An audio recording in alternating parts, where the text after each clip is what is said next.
this presentation by Kat and Alex on international labor standards and the protection of migrant workers' rights. We didn't have enough time to go through NORMLEX, and the different colleagues have asked for more information on how to use it and what is actually useful for their work. So Alex has agreed to walk us through NORMLEX website and also explain to us how we can use this information in the day-to-day work in the field in HQ. So I see that colleagues are joining. So perhaps without further ado, Alex, I'll give you the floor, and I'll try to see if other colleagues can join as we move forward. Thank you. Thanks a lot, Samia, and good morning, colleagues. It's great to be reconnecting or seeing you for the first time, I think, for some of you. I'm Alex, and so I'm working in my grant here in Geneva together with Samia and Marco. And so today, what we are aiming to do is to basically give you an overview of this extremely user-friendly website, which we call NORMLEX. Which is a very important website, in fact, of the ILO, really a mine of information, but sometimes not very well known. And because of its structure, which is quite complex, we don't use it really to its best. So what we wanted to do is really to follow up on the session on international labor standards to show you where to find all this important information for your work. And I will, in fact, be really using the website for the session. So if you have also the possibility to connect yourself to the website, I've put the link in the chat. It's normlex.ilo.org, so that we can go through the different sections. And I will focus on 5 different aspects of the website and the type of information that we can use. But perhaps before starting to dive in, I wanted to ask how many of you regularly use NORMLEX, like connect at least once a month to NORMLEX? Is it a website that you already know? Who regularly uses the website? And it's okay if you don't, huh?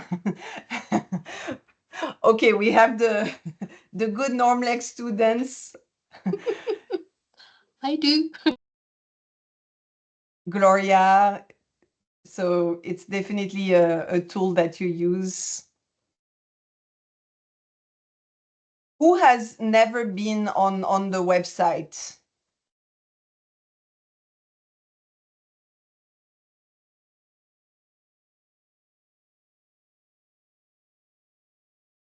You can just, raise Yes. your hand, maybe your virtual hand.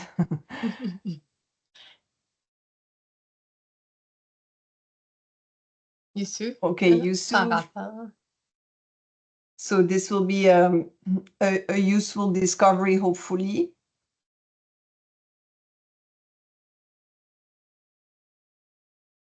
Okay, so basically, NORMLEX, the website, is what you see on the screen.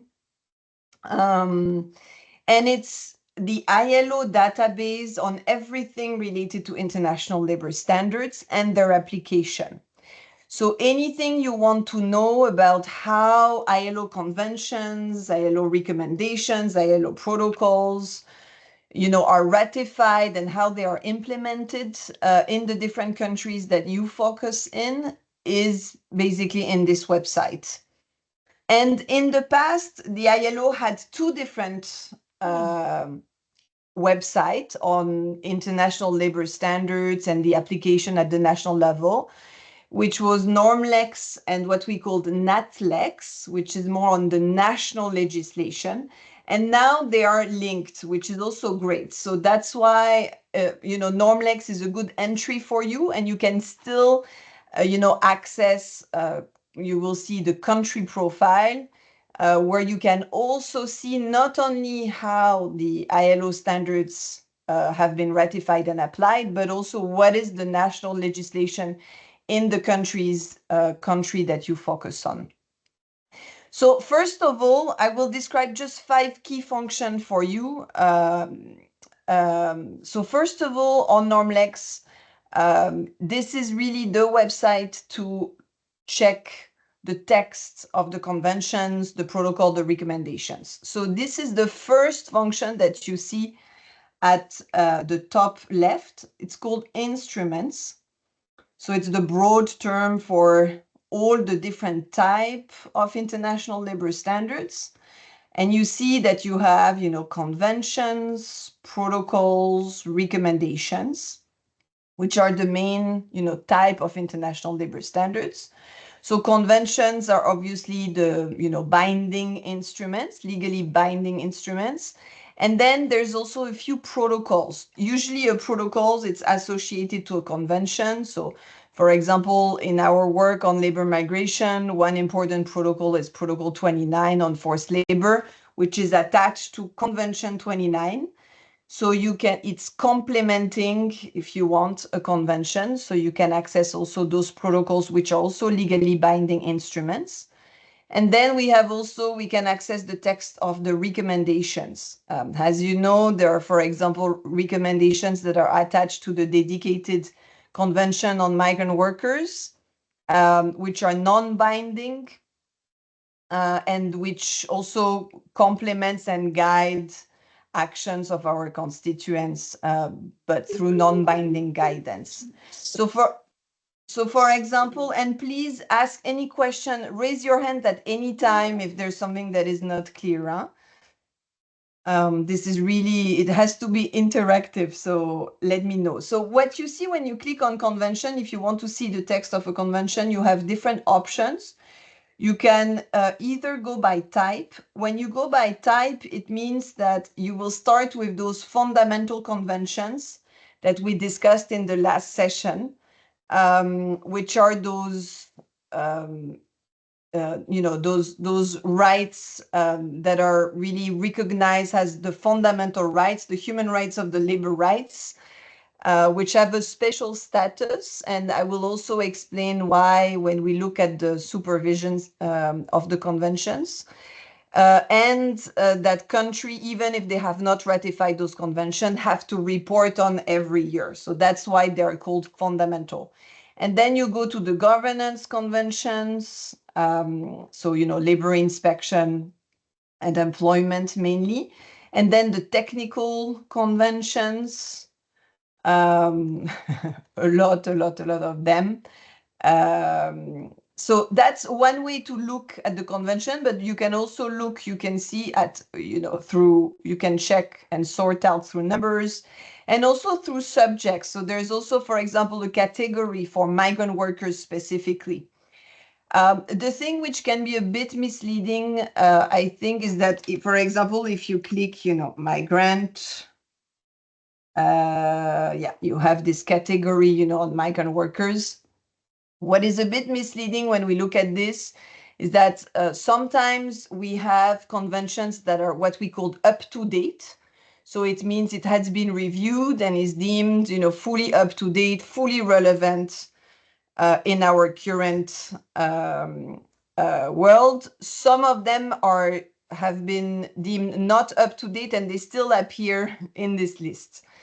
So that's the first thing, and I will show you how to look at the status of a convention.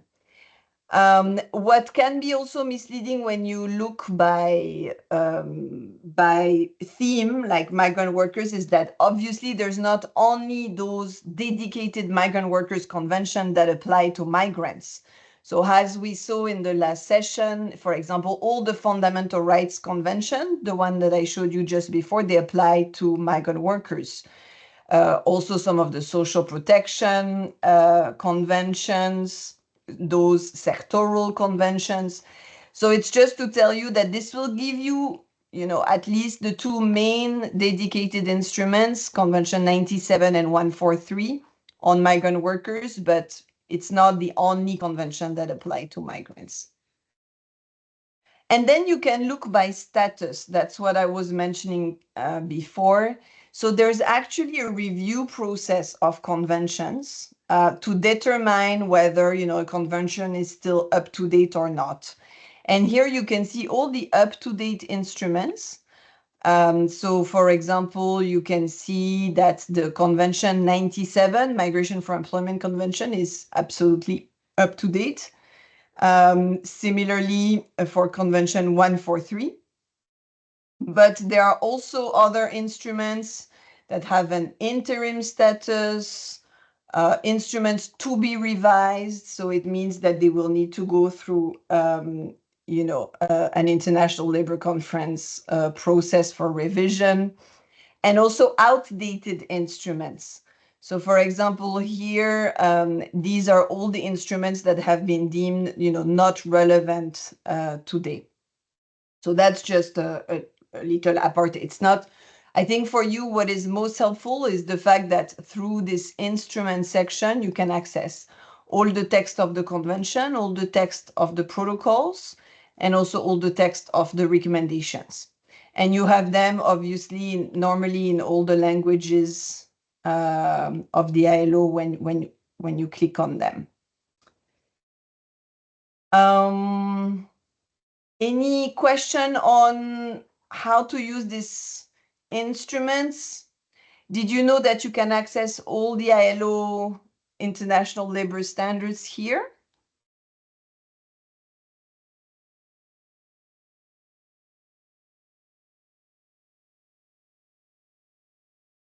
If there are any, yes, go ahead. Not hesitate. Don't be shy.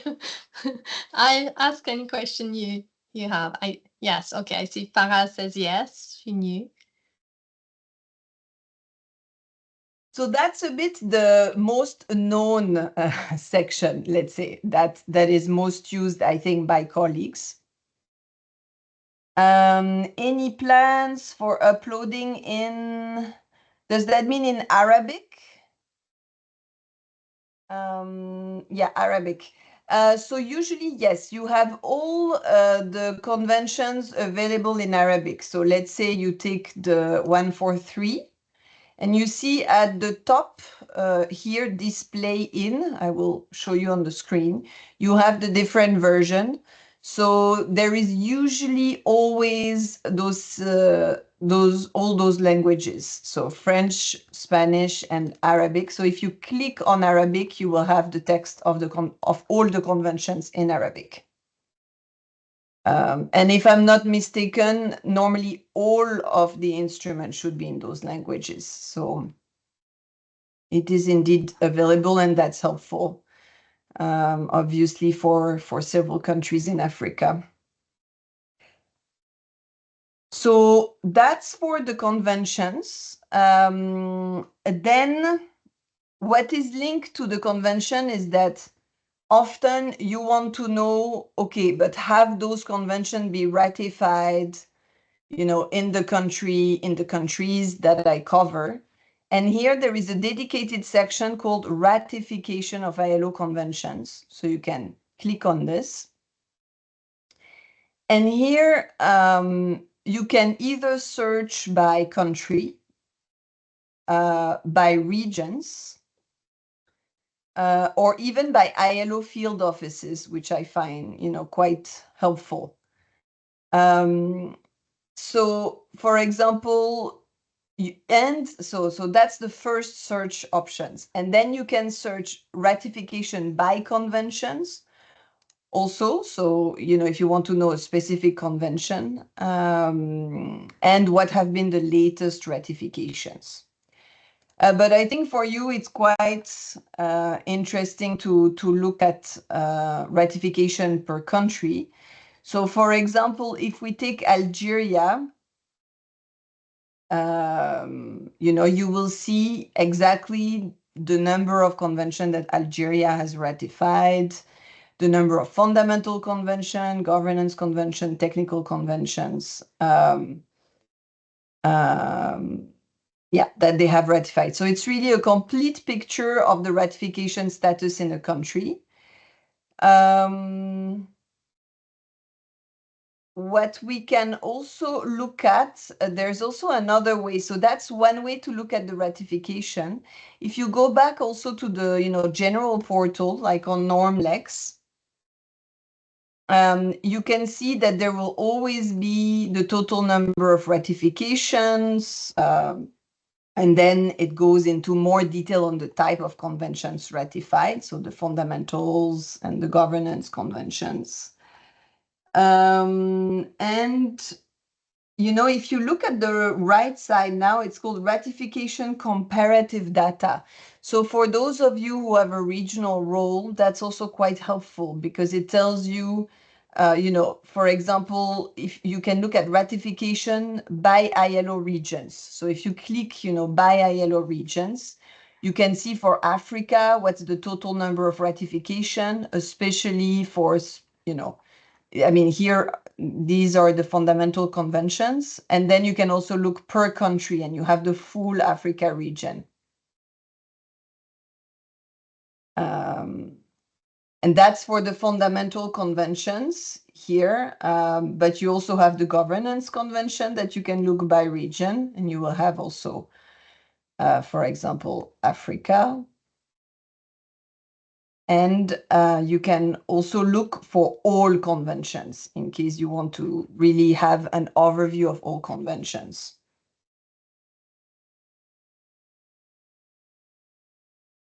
What is also interesting, sometimes you want to see, okay, how many countries in Africa still did not ratify, one of the key conventions that we use. There's also an option to look at how many countries have not ratified and who are the countries that have not ratified that you might want to, target for engagement on the promotion of ratification of certain conventions. You want to have a quick look at that. So here you can also see when you go again to ratification of ILO conventions. So you look ratification by convention. Let's say we take the first one. We want to look at the issue of forced labor of migrants, and we want to know, Convention 29 is almost universally ratified, but let's look at Protocol 29. Here you have always at the top, when you click on an instrument, you have always at the top the number of ratification and then countries have not ratified. So if you want to quickly see, okay, which country in Africa should we target our efforts in terms of promotion of ratification, can click here. And yeah, unfortunately here you cannot see by region, so you have to look a bit by country, but you have the list of the countries that are, let's say, a priority for the promotion of ratification. I don't know if you have any question on this option on ratifications, or is it clear? I don't know if you're able maybe to also, try it on your screen. That's always good to take the habit to regularly, in fact, use NORMLEX. You can also put it as one of your favorite.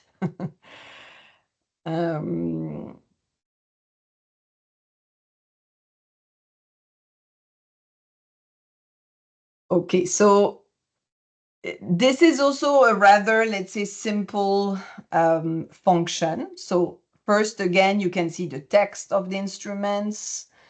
Then you can look at the ratification status of all these instruments. And then there's something that looks at how are those conventions actually implemented. How many of you have read or have looked at the comments of the Committee of Experts, for example, on the countries that you cover, for example, for Convention 97 and 143 or others? Did you ever read? Yes, Diana? Are you regularly looking at the updates on the comments? Comments are published once a year. Is it something that you regularly check for when the report of the Committee of Experts and the publication on NORMLEX comes out? Not really, but I just got to know about it when we were in the process of ratification of some of the conventions in Tanzania, when Amanda came to like give a training to some of the experts. So she explained some of these comments that were given. So that's when I got to know about it. Great. Thanks for sharing. These are in fact very, very important because it gives you sometimes very helpful information on how, what are the legal gaps, but also what are the implementation gaps in a country and the specific issues. Sometimes we're also quite disappointed because we know there are, gaps that might not be completely reflected in the comments. But a lot of times those comments are very helpful to have a snapshot of, okay, where should our projects, our policy advice, our efforts, what should they target? What are the big gaps still that have been identified by the Committee of Experts? So it's usually really a good practice to at least, once a year when the new comments come in. And it's usually published at the beginning of the year. So in the first, quarter. And we could maybe through Samia send you also an update to say, okay, the new comments have been published, have a look. So once a year, it's good to have a look to really be able to understand, okay, what is the position of the Committee of Experts of the ILO on the country? What has changed? Has there been any progress? And it's also a good opportunity if you see, any mistakes. I mean, this happens also in some instances, to have, or if you see any gaps, in some of the comments, it's also a good opportunity to discuss with us, discuss with NORMS colleagues, to see how this can be also, addressed in the future. So to access those comments, you can see that again, so those comments, they are under supervision of the application of international labor standards. It's a very long term to say you will be able to look at the comments, both of the Committee of Experts and also other procedures that I will explain. But the first one is supervision by country. So let's say you want to know,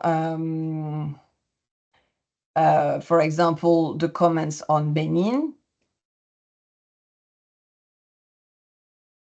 So what you can see here is the first comments that will appear at the comments of the Committee of Experts that we just discussed. And here we see that, for example, on Benin, there is an observation on Convention 143. So you can click on this blue on the convention itself, and it will take you to the comment. So it's a comment that looks at restrictions concerning employment and geographical mobility within the country. And it's also specified that, in fact, the government has been asked to reply to this comment in 2026, which is, the next reporting year. So here you can see in the comment at the end, usually the comment are structured this way. You have the title, which is basically the theme of the comment, and then the explanation of, what is the gap identified, what is the problem identified. And then at the end, in bold, you have the recommendation of the Committee of Experts. So here, the committee once again urges the government of Benin to formally repeal as soon as possible the restriction on the geographical mobility of migrant workers provided in decree, etc. So for you, it's really important to look at it because you know that, for example, this is a top priority of our work in Benin. It should be to support also the government with this legal reform. And you will, one thing that is quite interesting is that you see that when you look at the comments of the Committee of Experts, usually you have two types. So one of them, it's called observation, and the other, it's called direct request. There's only those two types that you will see. And so you might, do someone know what is the difference between an observation and a direct request?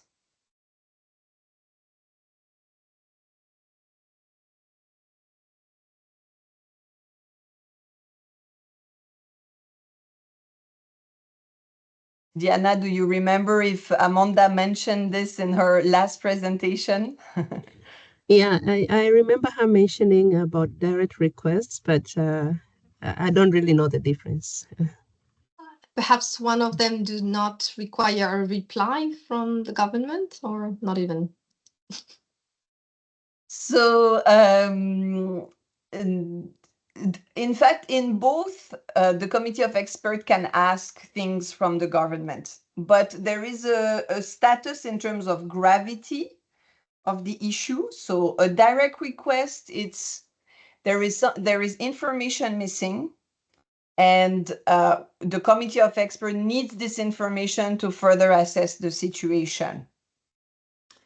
An observation is usually there has been a direct request for one or twice in a row, no response. Maybe the situation has increased in gravity, so there is an observation. Observation, it's really something more serious. And you might know that, every year at the International Labour Conference, there is one committee, which is always here at the International Labour Conference. It's called the Committee on the Application of Standards. It's really a core function of the ILO because it's a committee that reviews the application of international labor standards. And what they do, one of their functions is to review a few cases that are quite severe in terms of, non-compliance with a convention. And they are always selected from the country that have an observation. So you cannot, for example, select a country and discuss it at the Committee on the Application of Standards in the conference if the country doesn't have an observation. So that's why a country knows that, okay, we had a direct request this year on this convention. We really need to take action to provide this information, because if we don't, then it might escalate into an observation. And if it does, we also have the risk that we are going to be discussed fully publicly at the International Labour Conference as one of the cases of serious non-compliance with international labor standards. So, okay, so there's a bit this, this pyramid of gravity. So if you look at direct request, if we take 143, so here you can have also in one comment different themes, different aspects. So here, for example, again on Benin, you have on 143, a comment on the issue of trafficking, a comment on the issue of equality of opportunity and treatment, a comment on restriction with regard to certain functions necessary in the interest of the state. And so here, for example, let's look at the recommendation of the committee in the case of a direct request. The committee requests the government to provide detailed information on the position effectively open to recruitment of foreign nationals, etc. So it's often the committee requests information because it's not clear, and probably the application is not in line with the convention, but we need clarification.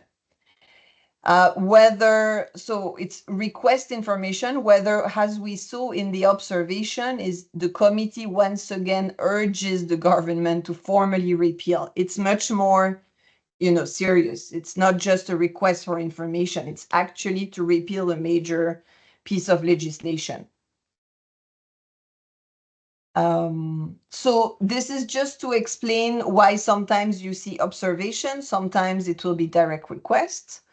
And here, all the comments of the Committee of Experts for this year will appear here. But you can also look, sometimes you will see that, okay, I checked, for example, this comment, and I see that there's an urgent need to repeal this decree on the restriction of geographical mobility. But, you know, the explanation in the text is not extensive. I need more background to really understand the history of this. So sometimes you need to go to previous years where the committee has already addressed this issue. Because most of the time when there is an observation, it means that this is something that has not been addressed for several reporting cycles. It's very rare that you have, you know, an observation out of the blue. So it's, you know, it's an accumulation of usually non-responses or no action. So if you want to look at, okay, I want in fact to know not all the comments of the Committee of Experts, but really I want to know historically all the comments on this Convention 143 to really understand, you know, what is the issue. You can go to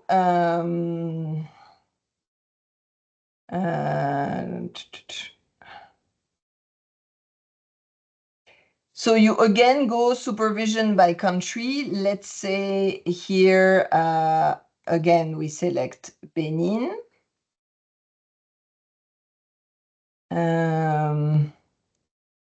I want to show you because there's a...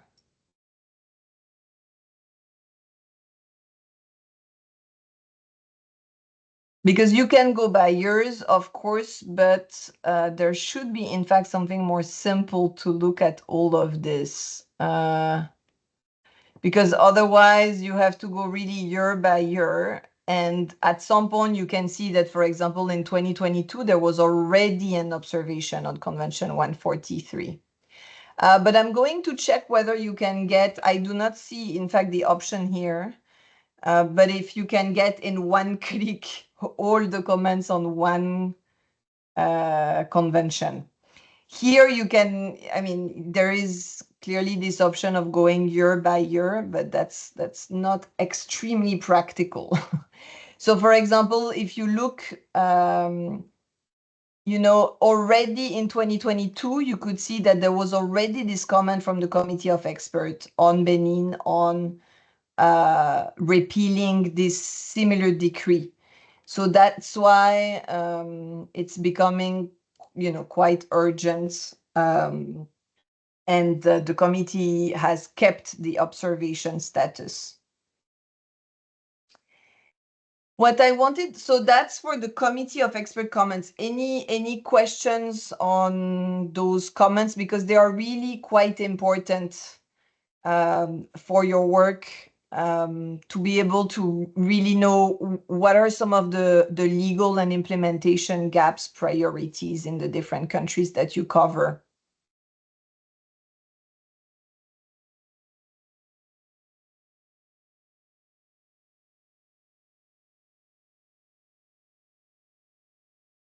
I know it's not the most... is there any monitoring on NORMLEX of conventions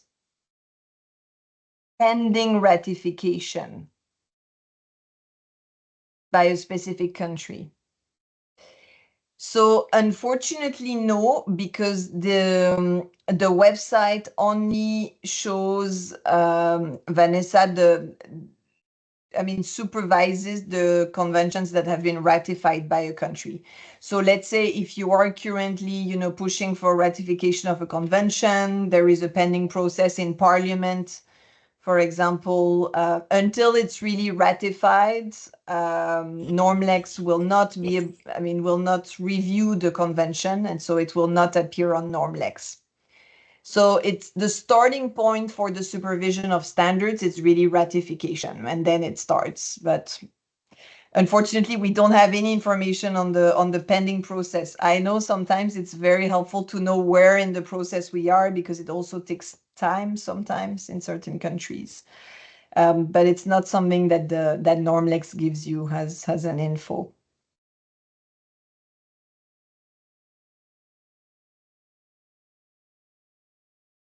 Any other questions on the committee of experts comments?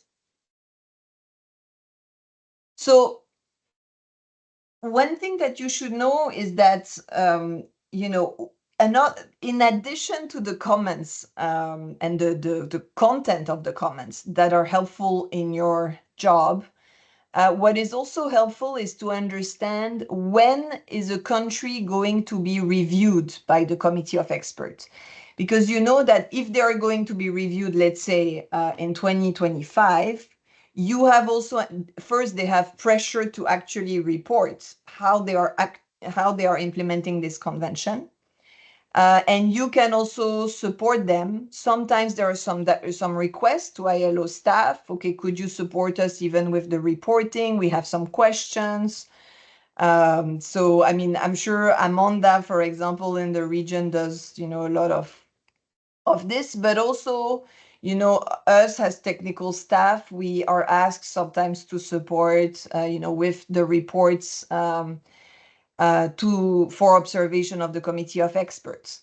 So do you know how to look at when a country is actually going to be reviewed in terms of its implementation? Do you know on NORMLEX how to look at that?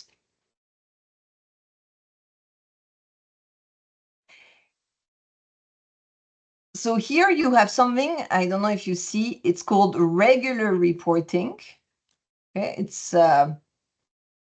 it's in fact governed by the Article 22 of the Constitution of the ILO. So you can click, it's called reporting scheduled on ratified conventions over 6 years and reply to committee of experts comments.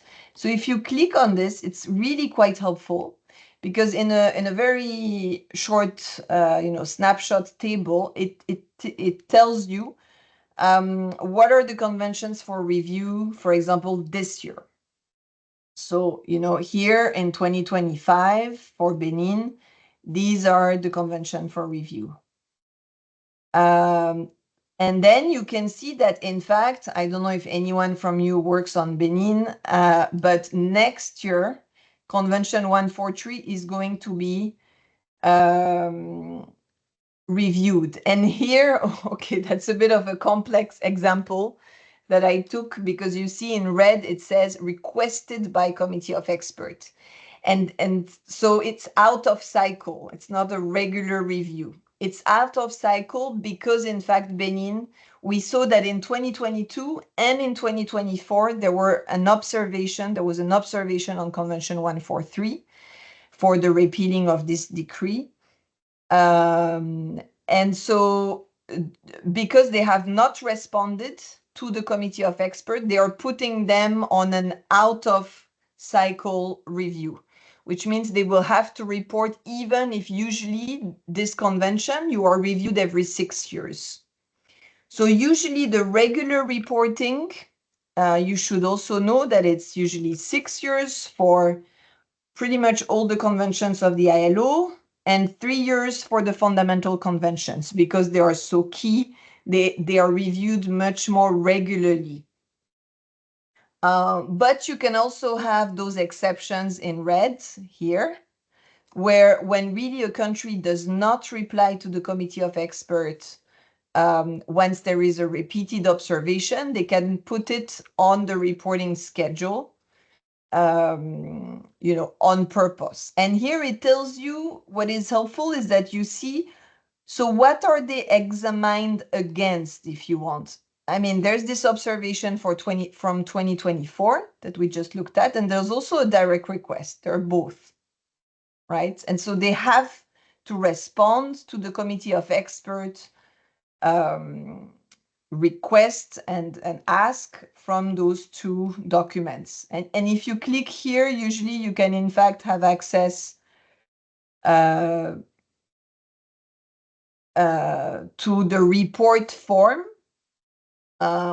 It's just for you to familiarize with it, but this is the form that usually the countries have to follow in terms of reporting against the conventions. So yes, that's the reporting schedule. For example, if you want to check, you can always do, a search function. If you want to check, okay, when is the convention, for example, 97 going to be reviewed? Does not appear here because maybe it's not ratified. Because it's only the ratified convention. But if you look at 143, let's take another example, 143. So you see that next year, if we are working on Benin, we have really to engage with the government on this, on this issue of this decree limiting the geographical mobility of migrants. And then it will also, if we still do the search function, we also see that because in 2026 it was an out of cycle review, we will still have the regular review, which is supposed to be in 2028. So again, 2 years later, normally it's 6 years for the regular reporting, but because we had this issue and the committee of experts has put Benin under review for 2026, we still have the normal review every 6 years, which was falling on 2028. So you already know that 2 years later, there will be another review, for example. You can also look, okay, I want to see, to look at issues of forced labor of migrants. So if you look at Convention 29, you can see that, okay, maybe we have also an opportunity if there are some issues of, trafficking or forced labor of migrants. There is a review of the convention in 27. And again in 2030, because Convention 29 is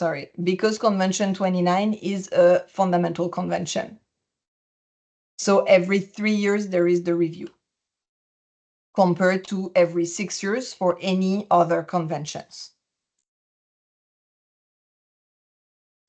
Is it clear how to check for the reporting schedule? So again, just to refresh, supervision of application of standards. Yes, that's in fact the search function that I was searching for before. So you can either do supervision by country. Here, when you have a country profile, you have to go to reporting scheduled on ratified conventions, right? To check.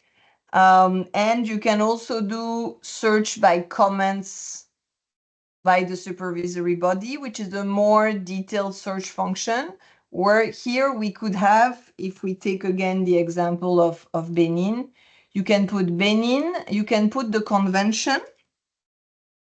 So Convention 143, all type of comments, and then you can do find. And here, yeah, that's the easier search function. You can find, for example, all the direct requests and observation on Convention 143 from Benin. And you see that there are, quite a lot of them. So in terms of reading the history, don't, stop at only the new observation or direct request. It's always helpful if you feel that you don't have the full background to go and look at the former ones, so that you have really the history behind this comment. Any questions on the reporting cycle? How to search for it? Why is it helpful also in your work? Any of you, have you ever supported the Ministry of Labor to put together their report, to the committee of experts? Have you ever had any requests for support from the government?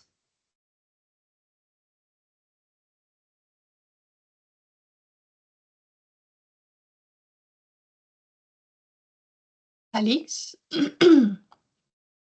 Perhaps I just have one question.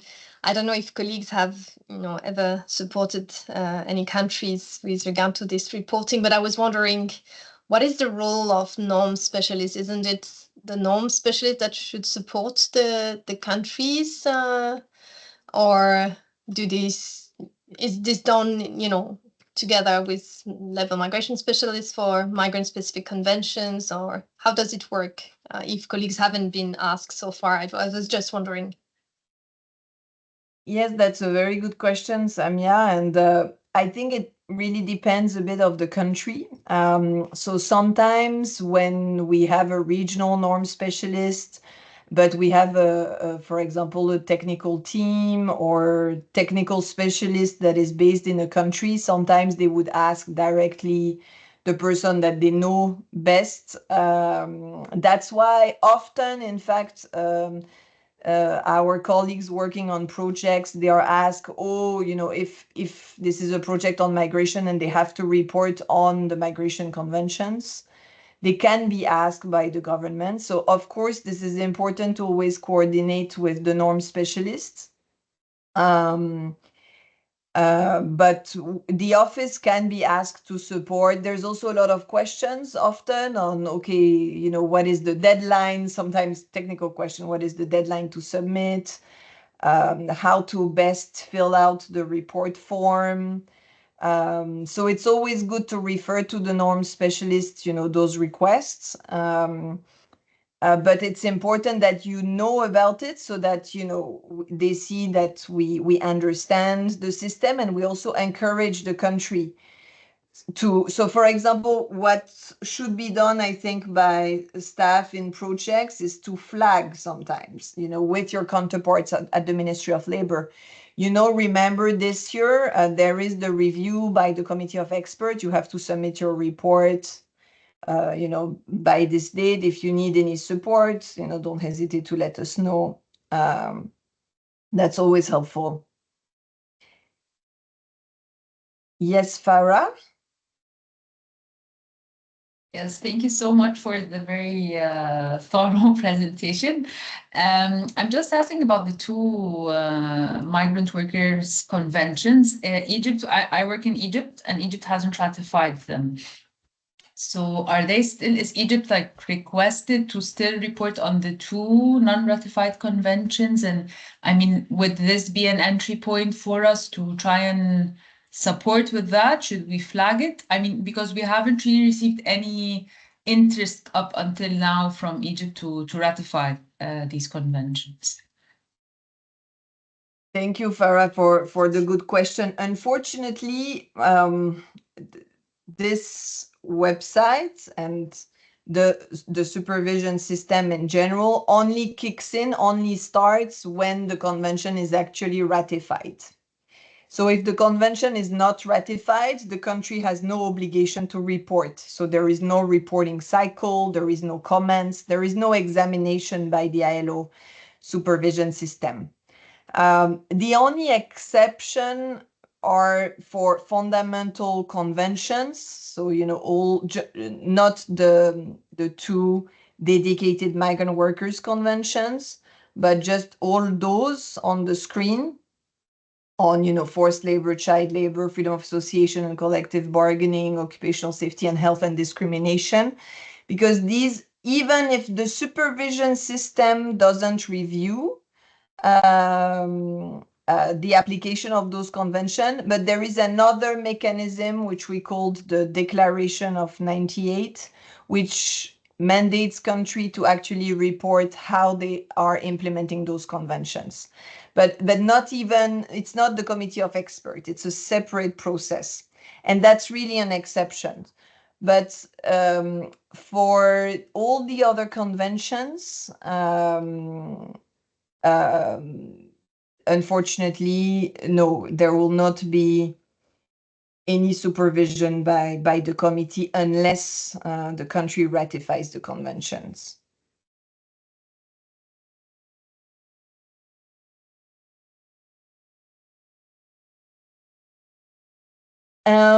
So I wanted also to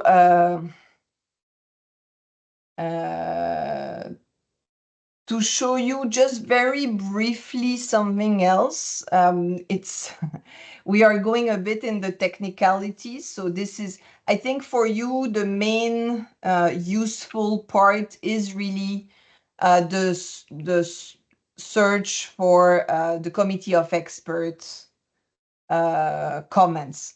But you should just know that when you look, for example, you also have the option to look at country profiles, which is an easy entry, for all information on international labor standards on a country. So let's say we take Burkina Faso.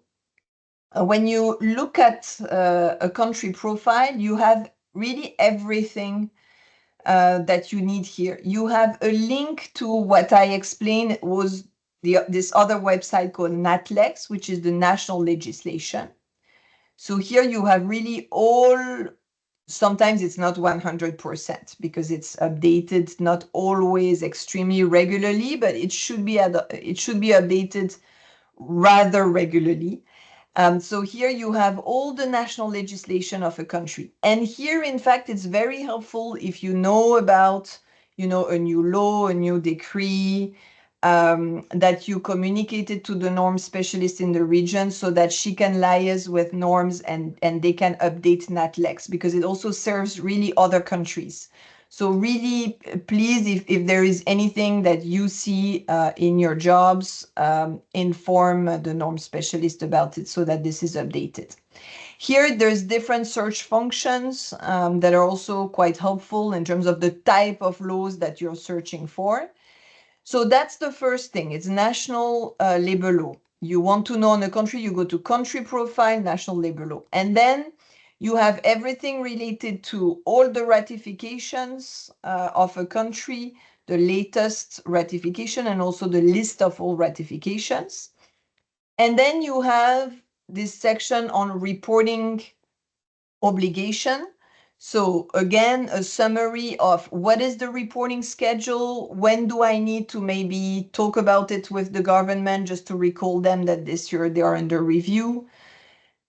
You have the latest comments adopted by the committee of experts. So, if you click again, you have per year the comments on which convention, and you can see all the direct requests and observation. And something that is quite also helpful to know is the other procedures. So not only the committee of expert comments, but also the type of other complaints procedure that could happen against a country. Here I will take another example because Burkina Faso doesn't have all the procedures. I think Benin had.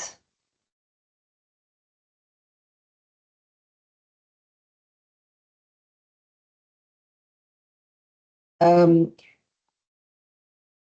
trying just to search for a country that has.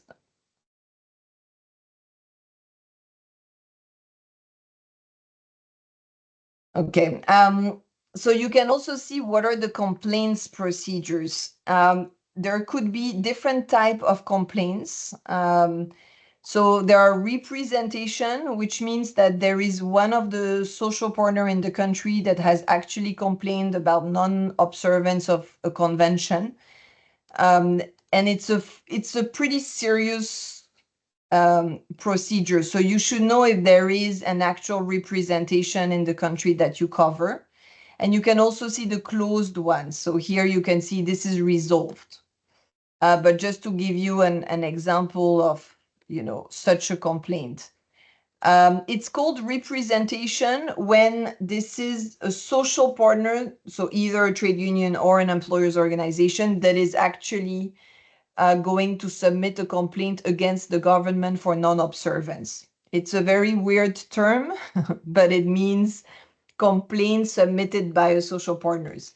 The other, there is another procedure that you do not see here because Cameroon does not have such a complaint against, but it's called an actual complaint. It cannot, and when we use the term complaint, it's because it can be either a government, another government member of the ILO, or any social partners that can raise such a complaint for non-observance of a ratified convention. And you can find them here under the complaints procedures. There is also a third type, which is the freedom of association cases. Sometimes they look at issues of migrant workers, lack of freedom of association and collective bargaining rights for migrants. And here you can see that there are a lot of, for example, of cases on freedom of association against Cameroon. And you can sometimes search here for the term migrants. So I don't know if we are going to find anything. Not here, but often with the term migrant, you will be able to go specifically into the complaints that have dealt with issues of migrant workers. So it was just to tell you that in addition to the regular supervision system of the Committee of Experts, there are also special complaints procedures that we can check here. And if there are, it's important to know about them because it's a more serious type of procedure than just the regular, supervision by the Committee of Experts. I think that's already quite a lot of information. But of course, I mean, we're available, if you have any question, do not hesitate to contact us, to send us a chat. I think the summary is that it's really not the most user-friendly website, but it's a very helpful website to have a snapshot of the situation of a country.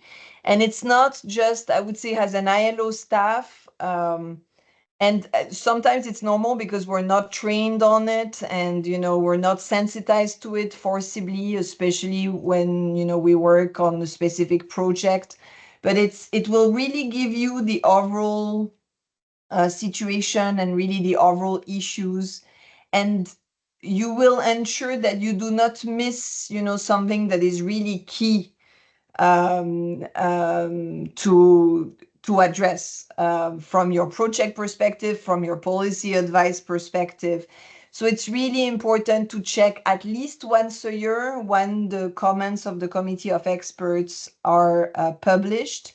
Okay, is there any change? What is new?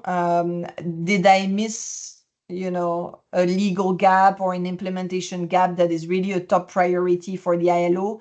There's been a lot of criticism, I think, in recent years about the fact that sometimes, norms and the normative work of the ILO run a bit in parallel to projects, objectives and gaps. I think from both sides to say that sometimes, we are not fully coherent. And we should really be and try to, I think, from both sides to try to bridge this gap. So that's why I also encourage you, if you see that something is really missing in a comment based on your work, it's also important to reach out to NORMS colleagues to understand, okay, why is this major issue not appearing in the comment? The comments are not perfect. And sometimes when you work in a country, you have more detailed information, you have the strongest relationships with the constituents. So really don't hesitate also to elevate some issues if you see that some of them are missing. And at the same time, make sure that you really take into account those comments and those priorities in your work. I think, so thanks a lot. I hope this was a helpful navigation of the website. Maybe not the funniest session, but hopefully you learned a few functions. And again, don't hesitate to reach out if you need anything else. Thank you again, Samia. Thank you, Alex. Thank you, colleagues. This was very, very useful, I think, for everyone. And yes, thank you for your time. And I hope this will help you in your future work. Thank you. Bye, colleagues. Have a nice day, nice week. Bye. Thanks a lot. Thanks. Bye, colleagues. Thanks. Bye. Bye-bye.